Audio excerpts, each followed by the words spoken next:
Assalamualaikum warahmatullahi wabarakatuh. Salam sejahtera bagi kita semua. Perkenalkan, kami dari kelompok 5 akan bawakan video presentasi dengan topik pendaftaran tanah yang akan dipresentasikan oleh Amanda, Resta Maulidia, Agnes Natali Sitorus, Aisyratul Jannah, Muhammad Farhan, dan Salsabila Putri. Mari kita simak penjelasan lebih lanjut mengenai pendaftaran tanah oleh kelompok 5. Assalamualaikum warahmatullahi wabarakatuh. Saya Amanda dari kelompok 5 dengan NIM 200310101026 ingin menjelaskan mengenai pendaftaran tanah. Pendaftaran tanah berasal dari kata cadastre yang berasal dari bahasa Belanda, yaitu suatu istilah teknis untuk suatu rekod atau rekaman menunjukkan kepada luas, nilai dan kepemilikan atau lain-lain terhadap suatu bidang tanah. Kata cadastre berasal dari bahasa Latin yaitu capesterum yang berarti suatu register atau capita atau unit yang dibahas untuk pajak tanah Romawi atau disebut dengan capastre torna. Dalam arti yang tegas, cadastre adalah rekod pada lahan-lahan nilai daripada tanah dan pemegang haknya, dan untuk kepentingan perpajakan. Dengan demikian, cadastre merupakan alat yang tegas yang memberikan uraian dan identifikasi tersebut, dan juga sebagai continuous recorder atau rekaman yang berkesinambungan daripada hak atas tanah. Pengertian pendaftaran tanah juga sudah dimuat di dalam pasal 1 angka 1 Peraturan Pemerintah Nomor 24 Tahun 1997, yaitu serangkaian kegiatan yang dilakukan oleh pemerintah secara terus-menerus, berkesinambungan, dan teratur reduksi, pengumpulan, pengelolaan, pembukuan, dan penyajian serta pemeliharaan data fisik dan data yuridis dalam bentuk peta dan daftar. Demikian dari penjelasan saya mengenai pendaftaran tanah. Jika ada salah kata dan pengucapan, saya memohon maaf. Wassalamualaikum warahmatullahi wabarakatuh. Assalamualaikum warahmatullahi wabarakatuh. Saya Resta Maulidia, NPM 20031011010221. Asas-asas dan dasar hukum pendaftaran tanah. Menurut Sudikno Mertakusumo, pendaftaran tanah dikenal dua macam asas. Yang pertama yaitu asas speciality. Maksudnya, pelaksanaan pendaftaran tanah itu diselenggarakan atas dasar peraturan perundang-undangan tertentu, yang secara teknis menyangkut masalah pengukuran, pemetaan, dan pendaftaran peralihannya. Oleh karena itu, dalam pelaksanaan pendaftaran tanah dapat memberikan data fisik yang jelas mengenai luas tanah, letak, dan batas-batas tanah. Yang kedua yaitu asas open barheit atau biasa disebut dengan asas stabilitas. Asas ini memberikan data yuridis tentang siapa yang menjadi subjek haknya, apa nama hak atas tanah, serta bagaimana terjadi peralihan dan pembebanannya. Data ini sifatnya terbuka untuk umum, artinya setiap orang dapat melihatnya.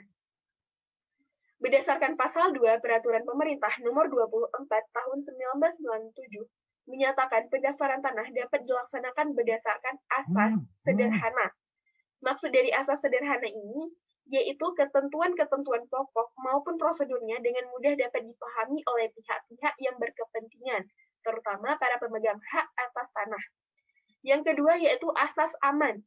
Maksud dari asas aman menunjukkan bahwa pendaftaran tanah perlu diselenggarakan secara teliti dan cermat sehingga hasilnya dapat memberikan jaminan kepastian hukum sesuai tujuan pendaftaran tanah itu sendiri.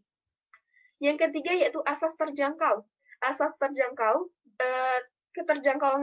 keterjangkauan ini bagi pihak-pihak yang memerlukan, khususnya dengan memperhatikan kebutuhan dan kemampuan golongan ekonomi lemah. Yang keempat yaitu asas mutakhir. Maksud dari asas mutakhir, kelengkapan yang memadai dalam pelaksanaannya dan kesinambungan dalam pemeliharaan datanya. Data yang tersedia harus menunjukkan keadaan yang mutakhir. Untuk itu diikuti kewajiban mendaftar dan pencatatan perubahan-perubahan yang terjadi di kemudian hari. Yang kelima yaitu asas terbuka. Asas ini, masyarakat dapat mengetahui atau memperoleh keterangan mengenai data fisik dan data yuridis yang benar setiap saat di kantor pertanahan kabupaten atau kota. Sekian dari saya. Assalamualaikum warahmatullahi wabarakatuh. Selamat siang semuanya, perkenalkan nama saya Agnes Natala Sitorus, NPM 2003 10 10 10 272. Saya anggota dari kelompok 5 Hukum Agraria. Jadi di sini saya ingin menjelaskan tentang tujuan pendaftaran tanah. Adapun tujuan pendaftaran tanah telah terdapat dalam pasal 3 dan pasal 4 Peraturan Pemerintah Nomor 24 Tahun 1997, yaitu yang pertama, untuk memberikan kepastian hukum dan perlindungan hukum kepada pemegang hak suatu bidang atas tanah, satuan rumah susun, dan hak-hak lainnya yang telah terdaftar.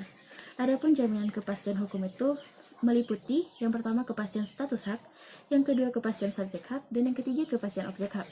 Lalu tujuan yang kedua, untuk memberikan informasi kepada pihak-pihak yang berkepentingan, termasuk pemerintah, agar lebih mudah memperoleh data-data yang diperlukan dalam mengadakan suatu perbuatan hukum yang berkaitan dengan bidang-bidang tanah dan satuan-satuan rumah susun yang telah terdaftar. Dan tujuan yang ketiga, untuk terselenggaranya tertib administrasi pertanahan. Sekian dari saya, terima kasih.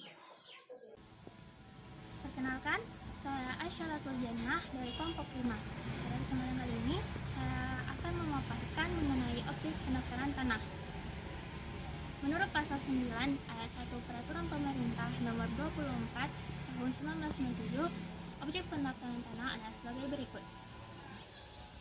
Pada poin pertama, yaitu bidang-bidang tanah yang dipunyai dengan hak milik, hak guna usaha, hak guna bangunan, dan hak pakai. Selanjutnya pada poin kedua, yaitu tanah hak pengelolaan, tanah wakaf, ada pula hak milik atas satuan rumah susun, kemudian ada hak tanggungan, dan terakhir yaitu tanah negara atau tanah yang dikuasai langsung oleh negara. Dan yang perlu kita garis bawahi bersama di sini adalah bahwa objek pendaftaran tanah menurut pasal 9 ayat 1 Peraturan Pemerintah Nomor 24 Tahun 1997, kecuali tanah negara, dibukukan dalam buku tanah dan diterbitkan sertifikat sebagai tanda bukti haknya. Saya Muhammad Farhan, NPM 2003 10 10 10 309, ingin melanjutkan tentang penertiban sertifikat melalui pendaftaran tanah secara sporadik. Pendaftaran tanah ditunjukkan untuk memberikan kepastian hak dan perlindungan hukum bagi pemegang hak atas tanah dengan pembuktian sertifikat sebagai instrumen untuk penataan, penguasaan dan pemilikan tanah serta sebagai instrumen pengendali dalam penggunaan dan pemanfaatan tanah. Tujuan utama dari pendaftaran tanah adalah untuk memelihara dan mengembangkan sistem pendaftaran tanah secara efisien, untuk menjamin hak-hak atas tanah secara sah menurut undang-undang atas nama, untuk mengakses ke informasi tanah secara akurat, untuk meningkatkan pemberian pelayanan. Di dalam pendaftaran tanah dikenal sistem pendaftaran tanah secara sporadik. Pendaftaran tanah secara sporadik adalah kegiatan pendaftaran tanah untuk pertama kali mengenai satu atau beberapa objek pendaftaran tanah dalam wilayah atau bagian wilayah suatu desa atau kelurahan secara individual atau massal. Di dalam pendaftaran tanah secara sporadik, inisiatif datangnya dari pemilik tanah atau juga dilakukan oleh beberapa pemilik tanah dengan biaya dari si pemilik tanah tersebut. Penertiban sertifikat tanah adalah hal terpenting bagi para pemilik tanah untuk dapat diterbitkan secara cepat dan biayanya itu murah. Assalamualaikum warahmatullahi wabarakatuh. Perkenalkan, saya Salsabila Putri dengan NIM 2003 10 10 10 238. Di sini saya akan menjelaskan mengenai sistem pendaftaran tanah. Pada dasarnya, sistem publikasi pendaftaran tanah terbagi atas dua, yaitu sistem publikasi positif dan sistem publikasi negatif.